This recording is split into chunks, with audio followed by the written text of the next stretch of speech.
whenever I will declare any variable of the union type, त्याला जे size allocate होईल RAM memory मध्ये, that will be not be the sum of the sizes of the data members, पण जे त्या युनियनचं जे largest data member आहे त्याचं जे साईज आहे ते साईज ॲलोकेट केलं, तेवढं साईज ॲलोकेट केलं जाईल या युनियन टाईपच्या प्रत्येक व्हेरिएबलला. म्हणजे बघा आता इकडे एस नेम हा लार्जेस्ट डेटा मेंबर आहे युनियन स्टुडंटचा, तर मी जेव्हा युनियन स्टुडंटचे प्रत्येक व्हेरिएबल डिक्लेअर करणार तर एस नेमचं जे साईज आहे तेवढे त्यांना रॅम मेमरी ॲलोकेट होईल प्रत्येक व्हेरिएबल. आणि ह्याच्यामध्ये अजून एक पॉईंट असा आहे की हाच होता हां, अजून एक पॉईंट असा आहे की त्याचं स्ट्रक्चरमध्ये काय होतं बघा. आता समजा मी याला स्ट्रक्चर बनवलं असतं स्टुडंटला, तर जेव्हा मी स्टुडंट टाईपचे प्रत्येक व्हेरिएबल डिक्लेअर करतो तर त्या प्रत्येक व्हेरिएबलमध्ये there will be separate sections of RAM memory allocated for S name, S I D, S percentage. म्हणजे आता मी S1 घेतलं तर S1 हा एक स्टुडंट टाईपचं व्हेरिएबल आहे, तर S1 मध्ये एक सेपरेट सेक्शन एस नेमला ॲलोकेट केलं जाईल, एक सेपरेट सेक्शन एस आय डीला आणि एक सेपरेट सेक्शन एस पर्सेंटेज. तर ह्याच्यानी फायदा काय होईल की मी एकत्र S1 व्हेरिएबलच्या सगळ्या डेटा मेंबरमध्ये 1 by 1 इनपुट व्हॅल्यू स्टोअर करू शकतो. That is the advantage of it, की I can store input values into all variables of that or all data members of that struct type variable. I can store input value in s1.sname, s1.sid and s1.s%. So जर का मी struct student च्या ऐवजी union student लिहिलं, so union student जेव्हा तुम्ही लिहिता आता हे बघा, तर काय होतं की आता हा S1, S2, S3 आणि S4 हे युनियन स्टुडंट टाईपची व्हेरिएबल आहेत. तर मी तुम्हाला एक पॉईंट म्हटल्याप्रमाणे की S1, S2, S3, S4 ला किती रॅम मेमरी एरिया ॲलोकेट होईल? Totally 100 bytes, not 104. कारण एस नेम हा लार्जेस्ट डेटा मेंबर आहे S1, S2, S3, S4 मध्ये, आणि म्हणून S1 ला 100 बाइट्स ॲलोकेट होईल, S2 ला 100 अँड सो ऑन. आणि ह्याच्यामध्ये अजून एक पॉईंट असा आहे की आता मी सपोज S1 ला कन्सिडर केलं आणि S1 ला मी जसं म्हटलं की 100 bytes of RAM memory space allocate झाले, तर त्या ते जे 100 बाइट्स ॲलोकेट होईल S1 ला, त्याच्यामध्ये काय होईल की वेगळे सेक्शन्स ॲलोकेट केले जाणार नाही एस नेमला, एस आय डीला आणि S percentage. There will not be different sections of RAM memory allocated for S name, S I D and S percentage in the 100 bytes allocated for S1. पण काय होईल की जे 100 बाइट्स S1 ला ॲलोकेट झाले जातात, ते जे 100 बाइट्स आहेत that will be shared between S name, SID and S percentage for S1, and similar thing will happen for S2, S3 and S4.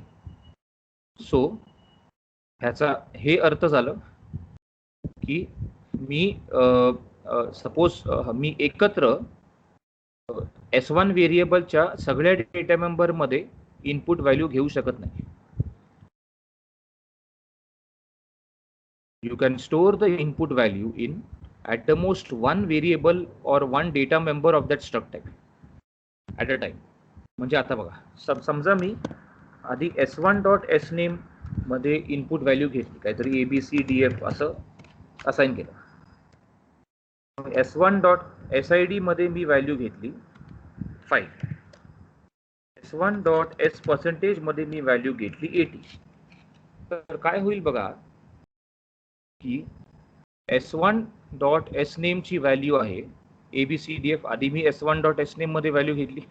आता कारण ते 100 bytes of RAM memory space which have been allocated for S1 variable are shared between SNAME, SID and S percentage. म्हणून काय होईल, ते जे 100 bytes आहे जे S1 ला allocate झालं होतं, that will be equally shared between SNAME, SID and S percentage. म्हणून SNAME मध्ये मी जेव्हा व्हॅल्यू घेणार त्याच्यानंतर मी SID मध्ये व्हॅल्यू घेतलं तर ही जी SID ची व्हॅल्यू आहे ती S1 च्या SNAME व्हॅल्यूला ओव्हरराईट करेल. सो आता SNAME मध्ये कुठली तरी गार्बेज व्हॅल्यू आता स्टोअर केली जाईल आणि मग त्याच्यानंतर मी S percentage मध्ये व्हॅल्यू घेतले. So the value stored in S percentage will overwrite the values for SID and SNAME. So ज्या डेटा मेंबर मध्ये आम्ही शेवटी व्हॅल्यू एक्सेप्ट करतो त्या डेटा मेंबरची व्हॅल्यू प्रॉपर राहील आणि त्याच्या आधी ज्या डेटा मेंबर्स मध्ये मी इनपुट व्हॅल्यू घेतले होते त्या युनियन टाईपच्या व्हेरिएबलला ते मात्र ओव्हरराईट केले जाते. Clear Kshitij, Niranjan? Yes sir. So ह्याचा एकच युनियनचा एक फायदा एवढाच आहे मेनली की आम्हाला रॅम मेमरी सेव्ह करायची असेल तर आम्ही युनियन वापरतो. आणि जर का माझं असं एक प्रकारचं डेटा टाईप आहे ज्याच्यामध्ये मला एकत्र सगळ्या डेटा मेंबर्समध्ये इनपुट व्हॅल्यू घेण्याची काही मला गरज नाही आहे, तसं जर माझं रिक्वायरमेंट आहे, there is no need to accept input values in all data members suppose of that time at same time, then we can go for union.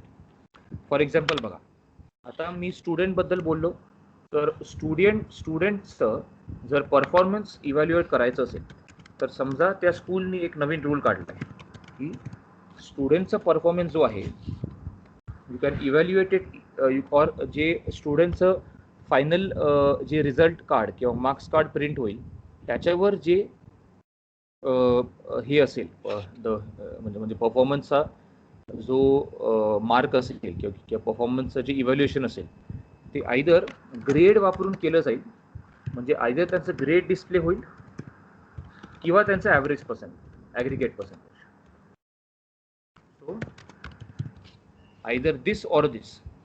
So suppose स्कूलमध्ये एक असं रूल आहे की कुठल्याही स्टुडंटला if the either the on the final result card the grade must be displayed of the student or the aggregate percentage, one of them, but not both. Then we can define performance as a union, because in that case काय होईल की मला दोन्ही data member मध्ये input value घ्यायची काय आवश्यकता नाही आहे. म्हणून जर का मी स्ट्रक्ट डिफाईन केलं असतं मग तेवढी रॅम मेमरी स्पेस वाया जाईल.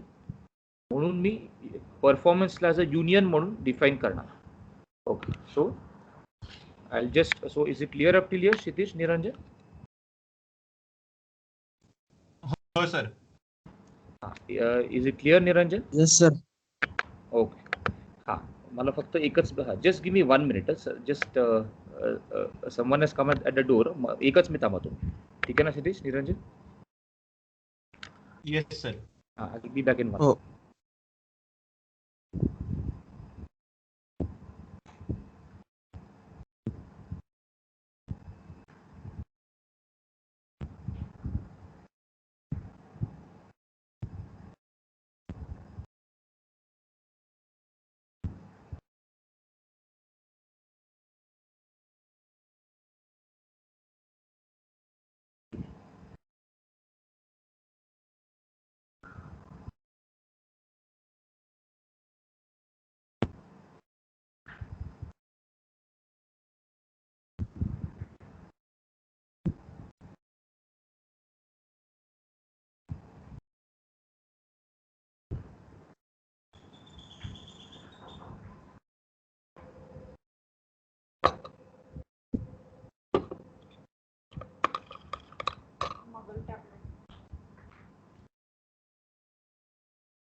ओके, सो आम्ही कंटिन्यू करू आता. Sorry for the disturbance. Okay, so मी हा पॉईंट इकडे असा मेन्शन करतो की union is a user data type.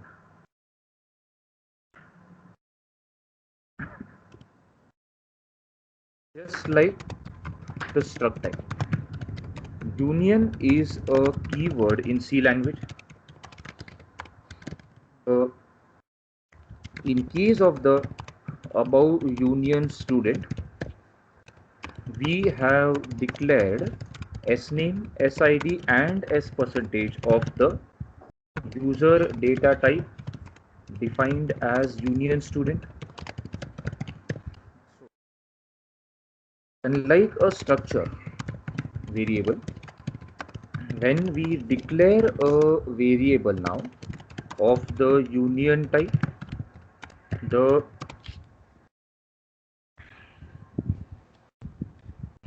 total RAM memory area allocated for each variable of the union type will be the size of the largest data member of that union type.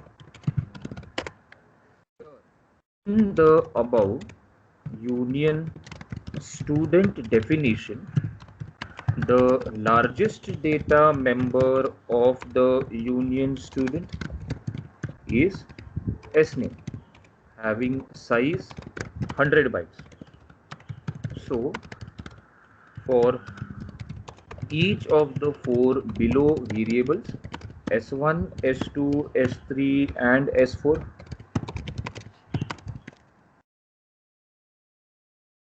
declared using the data type union student, each of the four variables will have size equal to 100 bytes.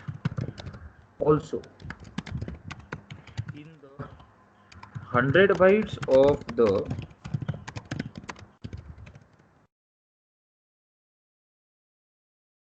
RAM memory area allocated for the union type variable, there will not be separate sections for sname, SID and S percentage, unlike a struct variable.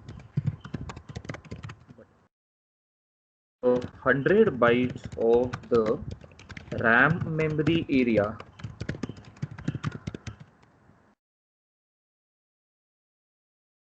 allocated for each variable of type union student will be shared between all the data members of that union. So this means that we can store input value properly only in exactly one data member of any union variable and not in all the data members of that same union variable, unlike a struct variable. Example, if we consider the variable S1 of union type student, then we can then suppose we first accept input value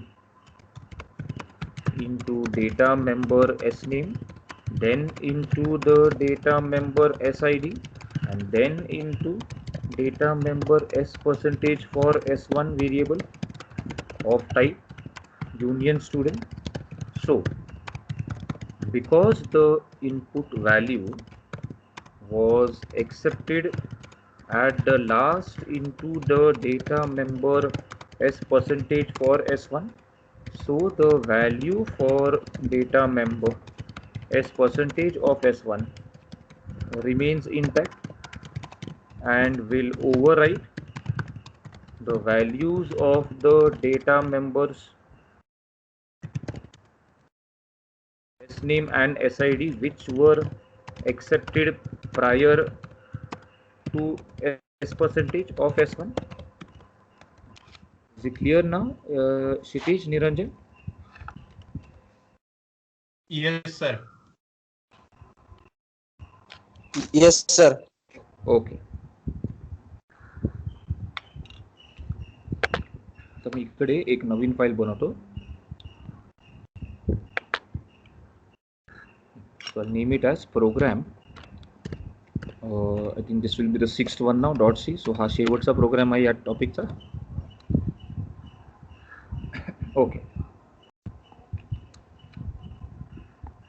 so मी काय करतो की कालचा जो मी एक programme केला होता बघा एम्प्लॉईचा, where we had also stored the value for the birth date of the employee, तोच प्रोग्राम मी इकडे पेस्ट करतो.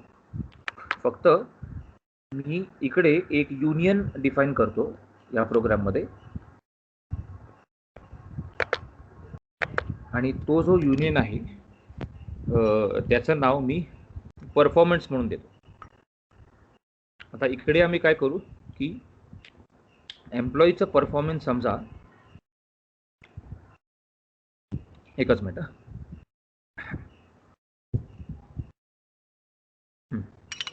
ओके. एम्प्लॉईचा परफॉर्मन्स समजा कंपनीनी एक रूल काढलाय की एम्प्लॉईचं performance must be evaluated either suppose त्या कंपनीमध्ये काय मंथली असेसमेंट टेस्ट असतील या बेसिसवर, किंवा त्या एम्प्लॉईनी किती म्हणजे काय त्याच्यामध्ये टास्क किंवा जॉब केली त्याच्यावर त्याला ग्रेड दिलं जाईल त्या ग्रेडच्या बेसिसवर. सो इकडे मी काय करतो, युनियन परफॉर्मन्स म्हणून एक डिफाइन करतो, आणि हा युनियन परफॉर्मन्स जो मी डिफाइन करणार आहे ह्याच्यामध्ये मी 2 डेटा मेंबर घेतो, कॅर ग्रेड आणि इंट पर्सेंटेज, म्हणजे of the week the monthly assessment test, त्याचं ॲग्रिगेट करतो. So either we will evaluate the performance of employee by using the grade or the percentage. Okay. आता मी काय करणार, इकडे मी हा जो युनियन परफॉर्मन्स डिक्लेअर केला आहे ह्याचं, हा जो युनियन परफॉर्मन्स मी डिक्लेअर केला आहे, डिफाईन केला आहे सॉरी, ह्याचं एक व्हेरिएबल मी डिक्लेअर करणार आहे P1 नावाचं. हा P1 स्ट्रक्ट एम्प्लॉई टाईपचा डेटा मेंबर आहे. आणि अजून एक मी ह्याच्यामध्ये असं करणार आहे की हा जो स्ट्रक्ट एम्प्लॉई आहे ह्याच्यामध्ये मी अजून एक डेटा मेंबर डिक्लेअर करणार आहे ज्याचं नाव फ्लॅग आहे. आता हे फ्लॅग फक्त एक व्हेरिएबलचं नाव आहे, तुम्ही कुठलंही नाव देऊ शकता. Don't mistake that it's a keyword. नाही, फक्त ह्याचं वैशिष्ट्य काय की आता हे बघा की इकडे मी